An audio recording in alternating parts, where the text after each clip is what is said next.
10वीं पास हैं और सोच रहे हैं कि अब आगे क्या करें। कंफ्यूजन इतना ज्यादा है कि सॉल्यूशंस नहीं मिल रहे, तो घबराइए ना दोस्त। आज हम 10th के बाद हमारे पास क्या क्या स्ट्रीम्स लेने के ऑप्शंस हैं, हम 10th के बाद क्या क्या कर सकते हैं, ऐसे कौन कौन से कोर्सेज हैं जो आपको आपके करियर डेवलपमेंट में हेल्प करेंगे, उनके बारे में जानेंगे। तो चलिए शुरू करते हैं। आप 10th के बाद क्या करना चाहते हैं, ये बहुत इंपॉर्टेंट फैसला होता है लाइफ का, जिस पे आपका पूरा करियर बेस्ड होता है।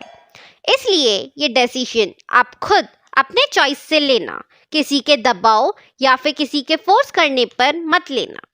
मत देखना कि आपके फ्रेंड्स क्या ले रहे हैं, मत देखना कि इस फील्ड में ज़्यादा स्कोप है या फिर मेरे मामा जी ने तो इंजीनियरिंग की थी, उनकी लाइफ सेट है। आप दो क्राइटेरिया पर खुद को ज़रूर जज करना, एक होता है एबिलिटी और दूसरा होता है इंटरेस्ट। आपकी एबिलिटी आपसे ज़्यादा अच्छे से कोई और नहीं समझ सकता। जैसे आपको लगता है कि मुझे मैथ्स नहीं पसंद, मैं कितनी भी कोशिश कर लूँ मुझे समझ नहीं आता, तो दोस्त ऐसा सब्जेक्ट लेना ही क्यों। वो लीजिए ना जिसमें आपको मज़ा आए, जिसमें आपका इंटरेस्ट हो। हमने 10th तक सारे सब्जेक्ट्स पढ़े होते हैं, तो हमें पता होता है कि हमें किस में इंटरेस्ट है और किस में नहीं। तो चलिए जानते हैं किस स्ट्रीम में कौन से सब्जेक्ट्स और कौन कौन से प्रोफेशन होते हैं। लास्ट में हम बोनस करियर ऑप्शन के बारे में भी बात करेंगे, जहां पे मैं आपको एक दो ऐसे करियर ऑप्शन बताऊंगी जो आपने आज से पहले नहीं सुने होंगे। सबसे पहले चलिए हम जनरल कोर्सेज के बारे में बात करते हैं। इसमें 3 टाइप के स्ट्रीम्स होते हैं। पहला होता है साइंस स्ट्रीम, दूसरा होता है कॉमर्स स्ट्रीम और तीसरा होता है आर्ट्स स्ट्रीम। तो दोस्तों, साइंस स्ट्रीम बेसिकली वो लोग लेते हैं जिनको doctor, engineer, scientist, app developer या टेक्नोलॉजी में इंटरेस्ट होता है। साइंस स्ट्रीम 2 पार्ट में डिवाइडेड होती है, एक मेडिकल फील्ड और दूसरी non medical field. Medical field जिसमें हम पीसीबी, फिजिक्स, केमिस्ट्री, बायोलॉजी पढ़ते हैं और बाकी आपके लैंग्वेज और ऑप्शनल सब्जेक्ट्स होते हैं। ये फील्ड वो बच्चे लेते हैं जिन्हें डॉक्टर, नर्स या मेडिकल स्टाफ बनना है। नॉन मेडिकल फील्ड जिसमें पीसीएम मतलब फिजिक्स, केमिस्ट्री और मैथ्स पढ़ते हैं। बाकी आपको ऑप्शनल सब्जेक्ट की चॉइसेस मिल जाती हैं, जैसे कंप्यूटर साइंस, फिजिकल एजुकेशन या फिर लैंग्वेज चॉइसेस में हिंदी, संस्कृत इत्यादि।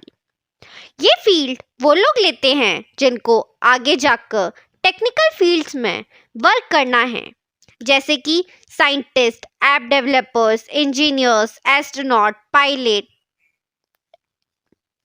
साइंस स्ट्रीम में आप चाहो तो पीसीएम भी ले सकते हो, physics, chemistry, maths, biology, so that 12th के बाद आपके पास दोनों ऑप्शन अवेलेबल रहते हैं, मेडिकल फील्ड के भी, नॉन मेडिकल फील्ड के भी। साइंस स्ट्रीम लेने का एक और फायदा ये भी है कि आपको लगे कि 12th के बाद मुझे साइंस के जो प्रोफेशंस हैं जैसे इंजीनियरिंग, डॉक्टर, इनमें इंटरेस्ट नहीं है, तो आप कॉमर्स या फिर आर्ट्स आपके ग्रेजुएशन में ले सकते हैं। आप बैचलर ऑफ कॉमर्स या बैचलर ऑफ आर्ट्स में शिफ्ट कर सकते हैं। पर आर्ट्स और कॉमर्स वाले जो बच्चे होते हैं उनके पास ये वाला ऑप्शन अवेलेबल नहीं रहता, वो लोग इंजीनियरिंग नहीं कर सकते।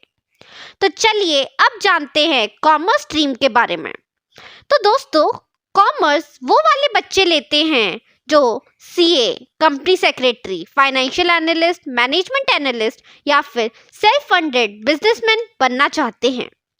ये कोर्स बहुत अच्छा होता है और बिजनेस एनवायरनमेंट को समझाता है। जैसे साइंस बहुत प्रैक्टिकल सब्जेक्ट हो गया, जहाँ पे आपको डेरिवेशंस, फॉर्मूलाज ये सब एक्सप्लेन किए जाएंगे। वहीं पर जो कॉमर्स के सब्जेक्ट्स होते हैं वो बिजनेस रिलेटेड होते हैं, मैनेजमेंट स्किल्स रिलेटेड होते हैं। यहाँ पे आपको फाइनेंस की नॉलेज और ऑर्गेनाइजिंग स्किल्स की पूरी जानकारी मिलती है। इसमें आप वो वाले सब्जेक्ट्स पढ़ेंगे जो आप एमबीए में भी आगे जाकर पढ़ेंगे। तो चलिए जानते हैं इसके कौन कौन से सब्जेक्ट्स होते हैं। इसमें आप accountancy, business studies, economics, language subject में आपको इंग्लिश मिल जाता है, या फिर आपकी जो भी रीजनल लैंग्वेज होती है अगर आप स्टेट बोर्ड से पढ़ाई कर रहे हो तो। वैसे लैंग्वेज सब्जेक्ट अगर आप सीबीएसई की बात करें तो नॉर्मली इंग्लिश रहता है। अगर हम ऑप्शनल सब्जेक्ट की बात करें दोस्तों, तो इसमें आपको मैथ्स, ज्योग्राफी, हिंदी ऐसे ऑप्शंस मिल जाते हैं। तो चलिए दोस्तों अब जान लेते हैं आर्ट्स स्ट्रीम के बारे में। आर्ट्स नॉर्मली वो लेते हैं जो सिविल सर्विसेज जैसे आईएएस, आईपीएस या फिर film making, music, theatres, news anchoring में अपना प्रोफेशन बनाना चाहते हैं। तो चलिए जल्दी से जानते हैं कौन से सब्जेक्ट हैं जो हम आर्ट्स में पढ़ेंगे। तो आर्ट्स में हम लोग history, geography, political science, language subjects, economics, psychology, sociology, physical education, literature ऐसे सब्जेक्ट्स पढ़ते हैं दोस्तों। आपको जो ऑप्शंस मिलेंगे वो आपके इंस्टीट्यूट के द्वारा बताए जाएंगे, तो आप अपने इंस्टीट्यूट में जो भी ऑप्शंस अवेलेबल हैं उस हिसाब से चेक कर लीजिएगा। मोस्टली हमने जो भी सब्जेक्ट डिस्कस किए वही होते हैं। तो चलिए अब हम बात करते हैं एक पॉपुलर ओपिनियन की जो बन गया है इंडिया में आर्ट्स को लेकर। नॉर्मली इंडिया में ऐसा सोचा जाता है कि वो बच्चे आर्ट्स लेते हैं जो पढ़ाई में कमज़ोर होते हैं या फिर जिनके अच्छे परसेंटेज नहीं आए। अगर ऐसा आपके साथ भी हो, ऐसा अगर आपको भी कोई बोले तो उन्हें ज़रूर बताइएगा कि ये कोर्स वो बच्चे लेते हैं जो इंडिया को रूल करते हैं या रूल करने की क्षमता रखते हैं। यही जो आर्ट्स करते हैं बच्चे वही आगे जाके politician, civil servants, TV anchors और इत्यादि बहुत ज़्यादा इम्पॉर्टेंट जॉब्स में जाते हैं। Everybody is a genius, but if you judge a fish by its ability to climb, it will live its whole life believing that it is stupid. हर कोई प्रतिभाशाली होता है, लेकिन अगर आप मछली को उसकी पहाड़ पर चढ़ पाने की क्षमता से आंकेंगे तो वह जीवन भर अपने आप को नालायक ही मानती रहेगी। तो दोस्तों आप हमेशा याद रखिएगा, अगर आप साइंस लेते हैं, कॉमर्स लेते हैं या आर्ट्स लेते हैं, तीनों में बहुत ज़्यादा स्कोप है। तो दोस्तों अब जनरल कोर्सेज ख़त्म होते हैं, आगे बढ़ते हैं प्रोफेशनल कोर्सेज की तरफ। लेकिन उससे पहले आप मुझे कमेंट करके बताइए आपको कौन सा कोर्स अभी तक अच्छा लगा और आप किस में इंटरेस्टेड हैं। तो प्रोफेशनल कोर्सेज में 3 कोर्सेज होते हैं। एक होता है पॉलीटेक्निक कोर्स, दूसरा होता है आईटीआई कोर्स, तीसरा होता है पैरामेडिकल कोर्स। तो दोस्तों पॉलीटेक्निक कोर्स एक डिप्लोमा कोर्स होता है जिसकी ड्यूरेशन 3 साल की होती है। आप इसको किसी भी गवर्नमेंट कॉलेज के थ्रू कर सकते हैं। आपकी स्टेट गवर्नमेंट इस कोर्स के लिए एग्ज़ाम लेगी और आपको उसको पास करना पड़ेगा। अगर आप चाहो तो प्राइवेट इंस्टीट्यूट से भी ये कोर्स कर सकते हो। इस कोर्स के बाद आपको जूनियर इंजीनियर की जॉब मिल सकती है। इसमें एक लैटरल एंट्री का भी ऑप्शन होता है जिसमें आप directly second year of engineering में एडमिशन ले सकते हैं, जिसके बाद आपको सीनियर इंजीनियर की पोजीशन मिल सकती है। इंजीनियरिंग कोर्स 4 साल का होता है। आप सेकेंड ईयर में जाएंगे इसलिए 3 साल का इंजीनियरिंग आपको करना पड़ेगा। तो चलिए दोस्तों अब जानते हैं हम ITI मतलब इंडस्ट्रियल ट्रेनिंग इंस्टीट्यूट के बारे में। जिन बच्चों को कम समय में जॉब चाहिए होती है वो लोग इस कोर्स को करते हैं। इसका ड्यूरेशन बहुत कम टाइम का होता है, ये 1 से 2 साल का ही होता है। इसमें बहुत सारे वोकेशनल कोर्सेज होते हैं जो ITI आपको करवाती है, जैसे electrician, programming assistant, personality development, graphics and multimedia और इत्यादि। तो दोस्तों ये था ITI के बारे में। तो चलिए अब हम जान लेते हैं जो हमारा प्रोफेशनल कोर्स के अंदर तीसरा ऑप्शन होता है नॉन पैरामेडिकल के बारे में। तो दोस्तों पैरामेडिकल कोर्सेज के बारे में अगर हम बात करें तो ये 2 टाइप के होते हैं। एक को कहते हैं हम सर्टिफिकेट कोर्स और एक को कहते हैं हम डिप्लोमा कोर्स।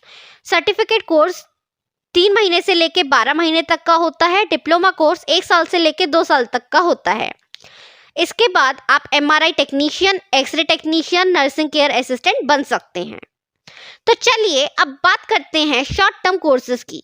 जैसे कि इसका नाम ही बता रहा है कि ये बहुत छोटे समय के लिए कोर्सेज किए जाते हैं। तो चलिए जानते हैं इनके बारे में। तो इसके अंदर दोस्तों, जैसे कि आप मेरा स्क्रीन भी देख सकते हैं, diploma in cyber security, diploma in photography, diploma in hotel management, diploma in data entry, diploma in event management, beauty courses, poultry farming. तो चलिए अब बात करते हैं बोनस करियर ऑप्शन के बारे में, जो मैंने आपको स्टार्टिंग में बताए थे। मुझे लगता है ये जो ऑप्शंस मैं अभी बताऊंगी, आप में से थोड़े लोगों को इनके बारे में नहीं पता होगा। तो इसमें पहला है कंटेंट क्रिएटर। आप जैसे कि मेरे को देख पा रहे हैं, सुन पा रहे हैं, तो इसी को हम कंटेंट क्रिएटर कहते हैं। आप अपनी नॉलेज किसी एक प्लेटफॉर्म के थ्रू शेयर करें, जैसे यूट्यूब हो गया, इंस्टाग्राम हो गया। तो दोस्तों ये भी एक आपके पास ऑप्शन रहता है। नेक्स्ट है गेमिंग करियर। बहुत सारे बच्चों को गेम्स खेलना बहुत पसंद होता है, आजकल इसमें भी बहुत बूम है। आप चाहो तो इसमें भी अपना करियर बना सकते हो। देन हो गया आपका पोएट्री हो गया, अनबॉक्सिंग के वीडियोस हो गए, डांस हो गया, सिंगिंग हो गई। आप चाहो तो इसमें भी आप अपना करियर बना सकते हो। लेकिन दोस्तों आप ज़रूरी नहीं है इसको अपना फुल टाइम करियर ही बनाओ, आप इसको अपना पार्ट टाइम करियर भी बना सकते हो। क्योंकि आपका इसमें इंटरेस्ट है तो आपको ये करने में बहुत मज़ा भी आएगा। तो इसी के साथ मैं आप सभी को धन्यवाद करना चाहूँगी और अगेन कॉन्ग्रेचुलेशंस, आपने 10th पास कर ली है। जो भी मैंने आपको बताया आप उसके बारे में ज़रूर सोचिएगा, आप अपने हिसाब से एक बहुत अच्छा कोर्स ज़रूर डिसाइड कीजिएगा। अगर आपको मेरी वीडियो अच्छी लगी हो तो आप मुझे ज़रूर सब्सक्राइब कीजिए और मुझे कमेंट करके बताइए कि ऐसी कौन सी वीडियोज़ हैं जिनके बारे में आप और सुनना चाहेंगे। तो दोस्तों उम्मीद करती हूँ आप लोगों को मेरी वीडियो अच्छी लगी होगी। अगर आपको ये वीडियो इन्फॉर्मेटिव लगती है तो आप अपने फ्रेंड्स के साथ ज़रूर शेयर कीजिएगा। और अगर आपने अभी तक मेरा चैनल सब्सक्राइब नहीं किया है तो अभी कीजिए और एक जो बेल आइकन है उसको भी प्रेस कर दीजिएगा, सो डैट मेरी वीडियो जैसे ही रिलीज होगी आपके पास पहुंच जाए। शुक्रिया।